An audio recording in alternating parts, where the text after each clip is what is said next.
There's stuff we learnt today, there's stuff we are still very much in the dark on. We have learnt, if we didn't know already, that this is a government that intends to be, if it can, in permanent election mode. You have these extraordinary, they've been called sort of performative art bills, that you put handcuffs on yourself to deliver the thing that you promised the electorate, like the NHS spending. But what you sense talking to people right at the top of the election campaign effort that's just finished is that they think they found a sort of hybrid, a new political holy grail. You spend the money that people want, you move away from the austerity politics, but at the same time you're quite right-wing on law and order, on immigration, on terrorism, on areas like that. And one of them has even called it, one of the senior people associated with the campaign, called it a sort of Blairism of the right. They think they found that sweet spot. But there's loads of stuff we don't know about right now. There's going to be massive reform on social care, potentially on planning, on Whitehall, on the Constitution. And of course, we don't know exactly, if at all, what's in the deal itself on Brexit. So massive questions still, but this is how it went today, the second time Boris Johnson asked the Queen to drive down the road to Parliament. Jeremy Corbyn wasn't up for small talk as he and the Prime Minister walked to the Lords to hear the Queen's speech. He walked slightly ahead of Boris Johnson, trying to ignore the man walking beside him. Only 2 months after her last full ceremonial trip to Parliament, this was a lower-key drive. Just over 8 weeks ago, full regalia. Today, a dressed-down state opening. In October, the Queen was dragooned into announcing policies Boris Johnson didn't have the votes in Parliament to pass. But the election has changed all that. My government's priority is to deliver the United Kingdom's departure from the European Union on the 31st of January. There were 29 planned bills, some of them compelling the government to obey its own manifesto, some promising changes which Boris Johnson insisted would energise the economy and give life to his election slogans. The Prime Minister... I do not think it vainglorious or implausible to say that a new golden age for this United Kingdom is now within reach. And in spite of the scoffing, in spite of the negativity, in spite of the scepticism that you will hear from the other side, we will work flat out to deliver it. And after the dither, after the delay, after the deadlock, after the paralysis and the platitudes, the time has come for change and the time has come for action. And it is action that the British people will get from this gracious speech, this most gracious speech, and I commend it to the House. Jeremy Corbyn said the government's talk of investment in the public sector was trying to steal Labour's political clothes. In this Queen's speech, the government has tried to mimic some of the priorities and, interestingly, much of the language of Labour policies, but without the substance. On austerity, on investment, on regional inequality, on the National Health Service, we can see how we forced the terrain to shift. They say, Mr. Speaker, imitation is the sincerest form of flattery, even if it's very pale imitation. But I fear that those who were swayed by the Prime Minister's promises will be sorely disappointed. The government is still promising big reform of the care system and of planning laws. It dodged being too specific in the election and still isn't being clear. And there's a giant question mark next to what its promised big changes in constitutional law might mean. How far reform goes could depend on the influence of the Prime Minister's closest advisor, Dominic Cummings. This was him 5 years before he got to help plan a Queen's speech, threatening a shake-up and a cull for the civil service. We just need to massively reduce the number of people in the system. And this whole human resources system that currently makes it impossible to hire, fire and train people intelligently. The whole system needs to be binned. Shrink the cabinet. The idea of a cabinet of over 30 people is complete farce. It should be maximum of probably 6 or 7 people. Break the power of the Treasury. So that would be on my to-do list if I ever managed to successfully get control of number 10. Theresa May couldn't resist wondering if all this, the big majority Brexit delivered, could have been hers. May I just personally say it's going to be a rather welcome change to see all Conservative MPs going through the same long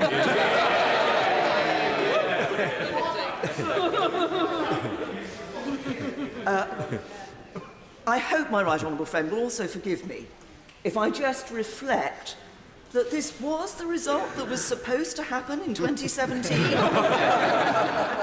But of course, back then, people still thought the Labour Party was supporting Brexit. 2 years on, they saw that was a sham. Allies of Jeremy Corbyn outside Parliament protesting against the bill that compels unions to provide minimum services during transport strikes. Jeremy Corbyn's supporters agree with Theresa May that Brexit lost them support, not their manifesto. It was fantastic to see so many socialist MPs joining our ranks in Parliament. One forlorn tweet reminded the world of a new political party born 10 months ago. Change UK announced, "Today we begin the process of winding up our party." Boris Johnson's team hope the Conservative Party is mapping out policies that could mean they win a second general election in similar style to last week's. Gary Gibbon reporting. Well, in Edinburgh, the Scottish First Minister Nicola Sturgeon has been claiming a very different democratic mandate as she set out her case for another independence vote, declaring it was inevitable that a new referendum would be held. Boris Johnson has repeatedly rejected the idea, but Ms Sturgeon said that no one could stand in the way of the Scottish people's right to decide their own future. Well, our Scotland correspondent Kieran Jenkins is in Perthshire. Kieran. Matt, it's not so long ago that Theresa May said no to a vote on Scottish independence. Boris Johnson will give the same answer. He effectively, much to Nicola Sturgeon's frustration, has a veto. But, of course, Brexit changes things. Last time it was up in the air, now it's certain to happen. And both sides go into this emboldened by their election results, and that is a recipe for stalemate. Good morning. Her mandate, she says, is unarguable. Tonight, Boris Johnson has a letter from Nicola Sturgeon officially requesting a second vote on Scottish independence.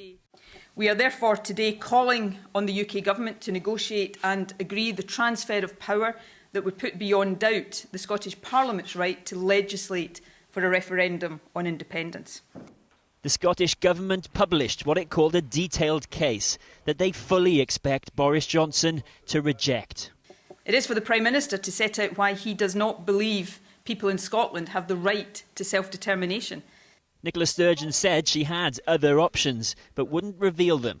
Plan B is Plan A. First Minister, you may not like it when Boris Johnson refuses your request for a referendum, and you may use it to try and rally support for independence, but do you accept that there is nothing within your power that you can do to override his decision? No. So tell us what there is to do then, if that's your answer. I am not going to cede the high ground that I believe I stand on here. I won a mandate last week for the plan. People say, what is your plan B? It's the sort of question you're asking me here. My plan A was put before the Scottish electorate and we won that election. It was, though, immediately rebuffed by the UK government. Well, we had a referendum in 2014, and at the time everyone agreed that the result of that referendum would be respected for a generation.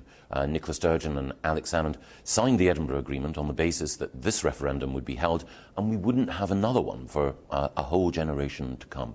So I think on that basis we should respect that referendum result, and politicians across the United Kingdom should be concentrating on the issues that really matter to people. In this part of South Perthshire, people voted out their Conservative MP, one of 7 seats that went Tory to SNP. Voters in this seat and overwhelmingly across Scotland endorsed the SNP last week. Now, how will they now respond to this standoff with clear risks for both sides? For Boris Johnson, a danger that he may make the case for independence by shutting down the argument. And for Nicola Sturgeon, a danger that she appears stuck on constitutional matters when there's public services and a country to run. Should it matter that independence was not the biggest message of the SNP campaign? Or that independence very much defined the Tory campaign? You lost 7 seats.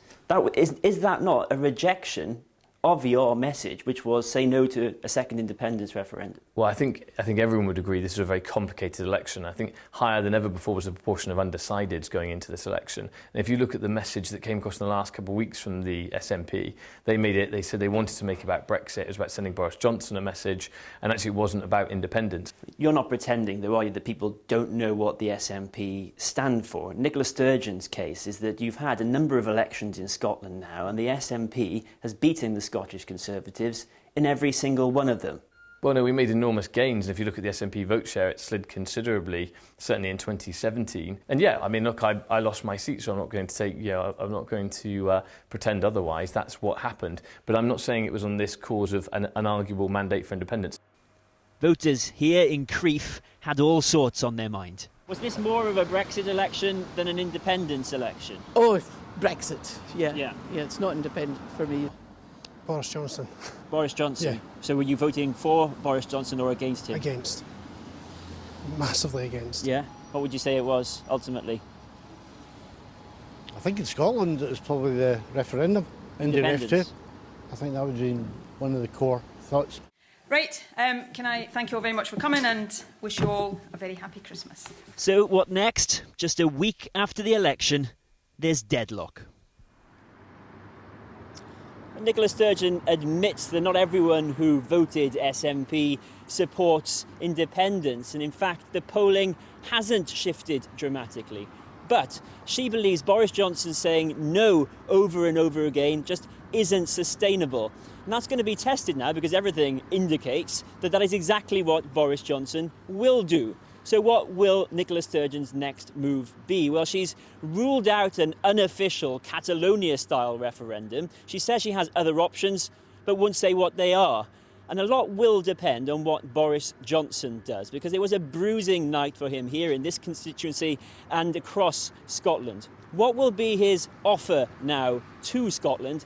Can he change the subject, or will he prove to be something of a recruiting sergeant for the independence movement? Matt. Kieran, thanks very much indeed. Well, now the race for the Labour Party leadership is continuing in earnest, with Clive Lewis tonight declaring that he intends to stand. The Shadow Treasury Minister is promising to give party members far more say over policy and selecting MPs. The other declared candidate so far is Shadow Foreign Secretary Emily Thornberry, who we'll be hearing from in a moment. But first, here's our political correspondent Liz Bates with news of a High Court victory for one of the party's former MPs. Liz, tell us more. Yes, so former Labour MP Anna Turley, she just lost her Redcar seat at the general election, but she has been long involved in a bitter legal battle with a pro-Corbyn left-wing blog site called Squawkbox and Unite the Union, which are financially backing the blogger.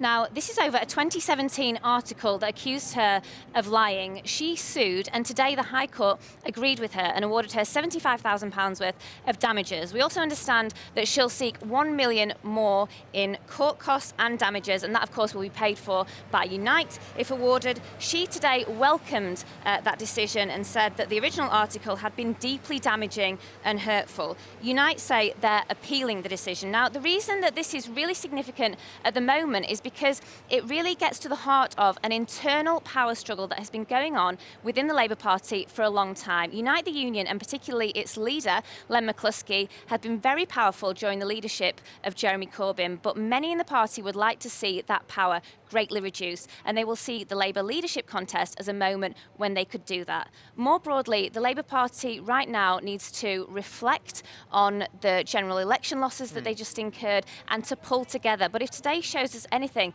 it's that those deep divisions that have plagued them privately can still damage them publicly. Indeed. Thanks very much, Liz.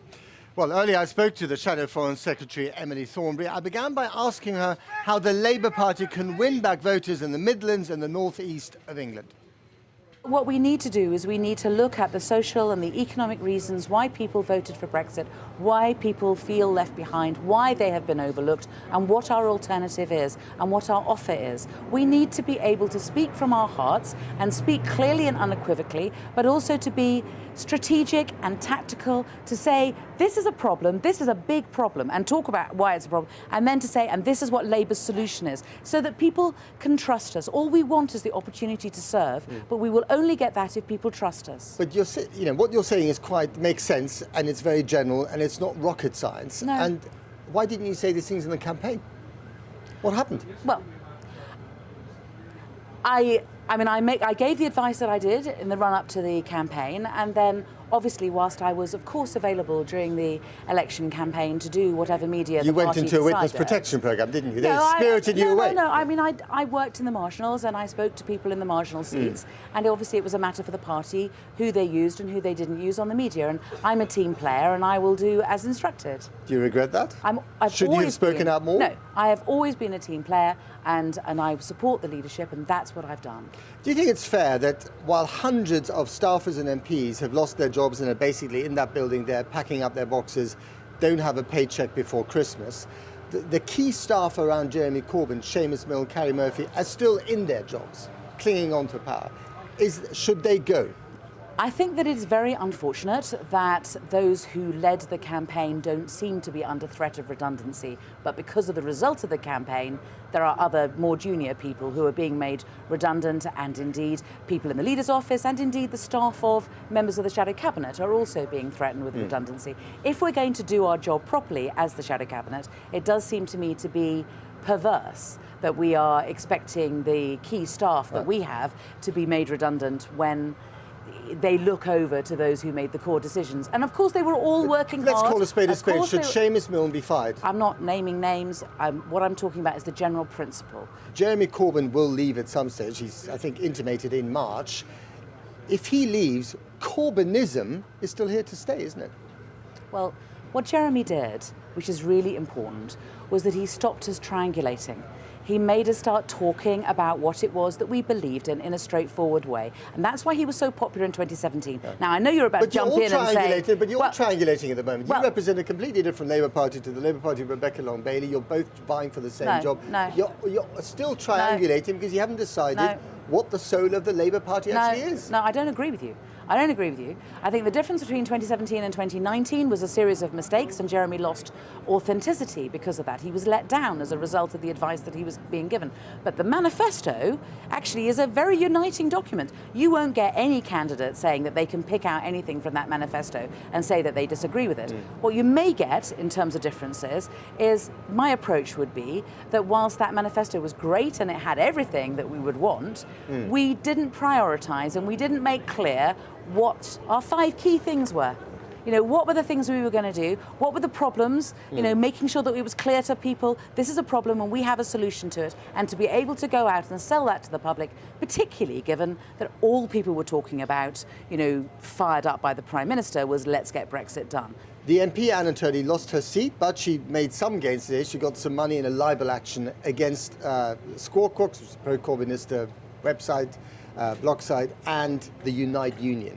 The fact that she was smeared by the Unite Union and allies of Jeremy Corbyn and spent as much time fighting them as she was fighting her Tory opponents is unacceptable, isn't it?